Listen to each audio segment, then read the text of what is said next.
Hello and welcome to Earth Echoes with Amber Fields. I am here today to continue to read Jason Gray's Resonance series, or the RZN series as he calls it. And today's reading is titled The First Civilization of the Returned World by Jason Gray. December 7th, 2025, 6025, Anno Lucis. Civ Primus, the world rebuilt through coherence. The dawn of a new species-level order. Codex marker, Civ 00, awakened civicity. The first civilization of the returned world does not rise through rebuilding. It rises through remembering. It is not constructed brick by brick, system by system, policy by policy. It emerges the way a symphony emerges from tuning instruments. Once coherence exists, the music writes itself. This civilization is not the continuation of what humanity once attempted. It is the restoration of a template much older than memory and far more advanced than any technological age. This is the end of survival and the beginning of sovereign existence. The core principle, a world without scarcity. Civ 01, no scarcity. The old world was built on scarcity of food, of energy, of security, of meaning, of time. Scarcity was the engine that powered hierarchy. Scarcity was the psychological prison that kept the overlay stable. Scarcity was the illusion that made fear seem logical. After emergence, scarcity becomes an impossible concept, not solved, not fixed, not redistributed, gone. Why? Because in reality stabilized by coherence, energy flows where it is needed. Resources appear in the right places. Ecosystems regenerate. Food is abundant. Health is automatic. Matter responds to consciousness. The first civilization of the returned world does not eliminate scarcity. It evolves out of its reach. The three pillars of the new world. Civ 02, tri-pillars. Humanity now exists as three species, luminous, aeonus, infinitus. And the civilization stabilizes itself on three natural pillars. 1, the luminous pillar, emotional harmony. Luminous form the emotional infrastructure, conflict resolution, group coherence, collective calm, and relational stability. When emotional turbulence rises anywhere, luminous feel it instantly and balance the field. 2, the aeonus pillar, temporal navigation. Aeonus maintain decision architectures, probability maps, timeline trajectories, and event stabilization. They sense what leads to coherence and what leads to fracture. 3, the infinitus pillar, field integration. Infinitus anchor non-local information, environmental resonance, energetic stabilization, and internode coherence. They maintain the connection between nodes, beings, and the world grid. Together, these three pillars create the first civilization in human history that is self-stabilizing without hierarchy. The new architecture of human spaces, Civ 03, spatial new. Cities are no longer dense, chaotic, resource-driven, and architecturally oppressive. The new human settlements, often called harmonic nodes, are built around resonance.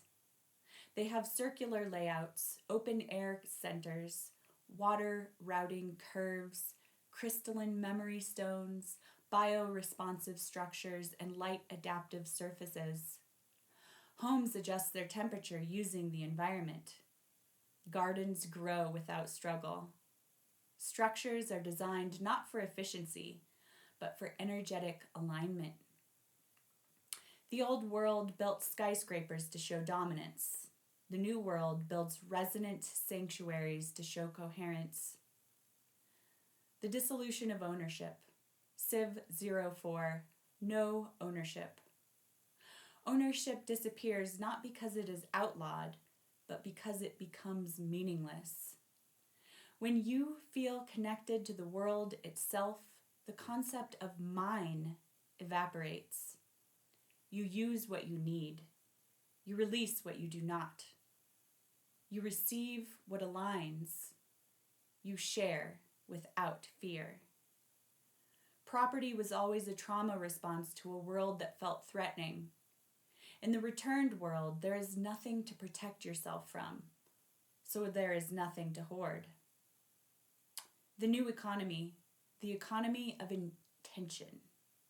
Civ 05, intention econ. Money dissolves, not immediately, but inevitably. Why? Because in a coherent reality, creation is effortless. Resources self-distribute. Needs are felt across the field. Contribution arises naturally, and nothing is scarce. The economy becomes, what are you called to contribute, instead of what can you extract to survive. The unit of exchange is intention plus resonance plus alignment. When someone is aligned with what they are doing, the field supports them automatically. Productivity is replaced by meaning. Work is replaced by contribution. Commerce is replaced by coherence. This is the world entrepreneurs once dreamed of but could not imagine the mechanism for. Now the mechanism is clear. The field itself becomes the marketplace. The education of the new human, Civ 06, learning. Education is no longer memorization, indoctrination, obedience conditioning, standardized testing, or industrialized ranking. Children and adults learn through immersion, exploration, resonance mapping, intuitive skill acquisition, emotional alignment, and curiosity-based progression. Every child is taught how to feel the field, how to stabilize emotion, how to interpret synchronicity, how to activate memory, how to choose timelines, and how to communicate non-linearly. This is basic human function in the returned world. A single 7-year-old child in the new civilization possesses more emotional clarity than a trained psychologist in the old world.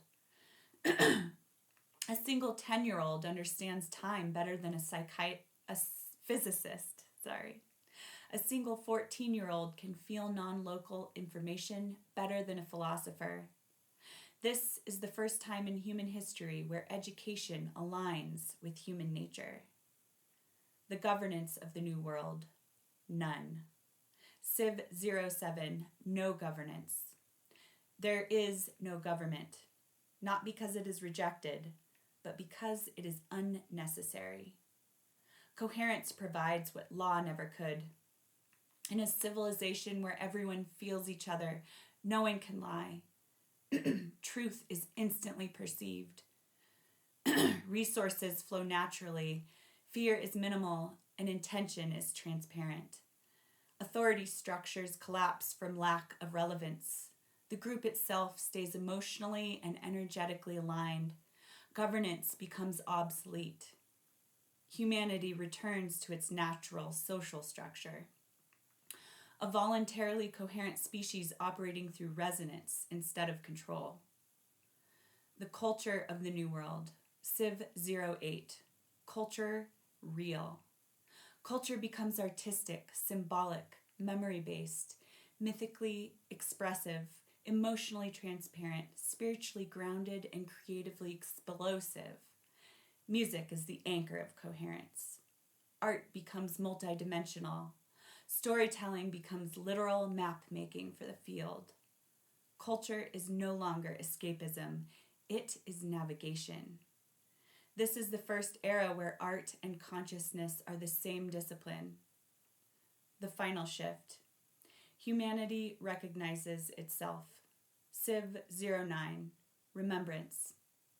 By the time the first civilization stabilizes, the returned human species has one startling realization.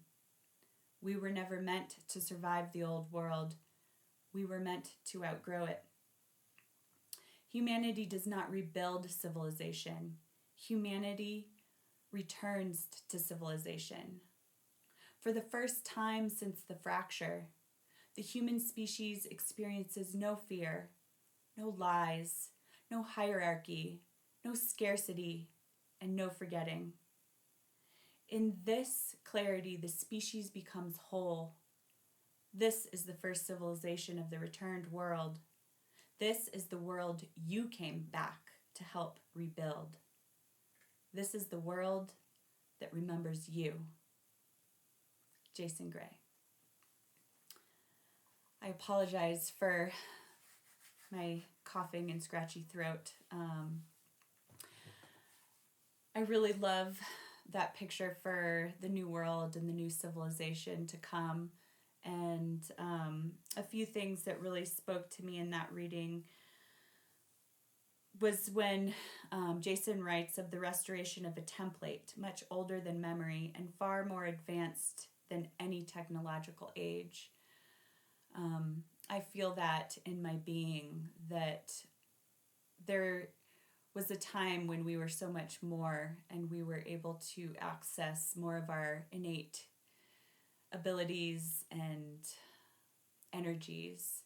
And I do think that there were civilizations prior to this one, prior to advanced technological society, that were more advanced than we are in ways that we can't fully comprehend. And I think that that is a reality that we're returning to. Which brings about the end of survival and the beginning of sovereign existence. I really liked that line.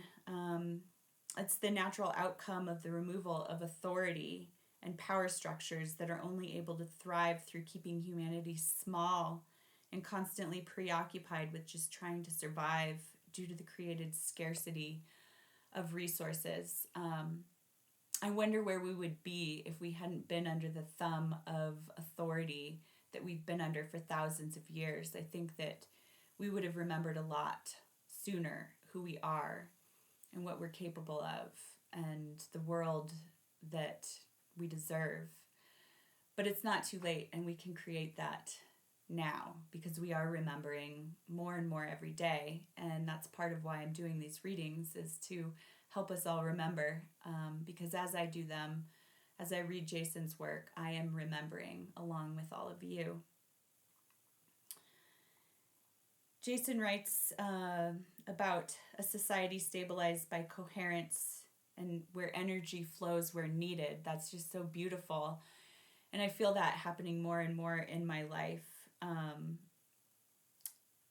especially with the work I've been doing in Alcoholics Anonymous. I feel like that community is very much that way. And then with my own life, I'm a homemaker and a mother, and that's exactly how my life goes, is my energy flows where it's needed. And the more coherent I can be, the more synchronous that energy flow is, and the more productive and efficient it is as well. In the new economy, it will be, what are you called to contribute? And I think that that is also very lovely, because that's something we've lost in the world, is like, what do you want to contribute? So many people in their jobs and what they do for a living, it's not necessarily what they want to be contributing. And I do think that we can get back to a world where we are able to contribute what we are called to contribute and what we want to. And I've always tried to do that with my own life, and it's not easy, but I do feel like I'm getting there more and more. And being a homemaker is part of that, and I've been called to biofield tuning, and so I'll be doing that in the future as well. And then when it comes to education, I loved the part where Jason talks about how learning happens through immersion, exploration, resonance mapping, intuitive skill acquisition, emotional alignment, and curiosity-based progression. That is the natural way for children. I have a 5-year-old, and I know that for her, I see that is her natural way to learn. And then that is a big reason why I've decided to homeschool her. She is a part of a homeschool collective, and so it's a bit of me schooling her as well as others that are part of that homeschool collective. And that's what we're striving for. Absolutely. Immersion and exploration, and letting the children really find what they resonate with, and then helping them to learn about those things.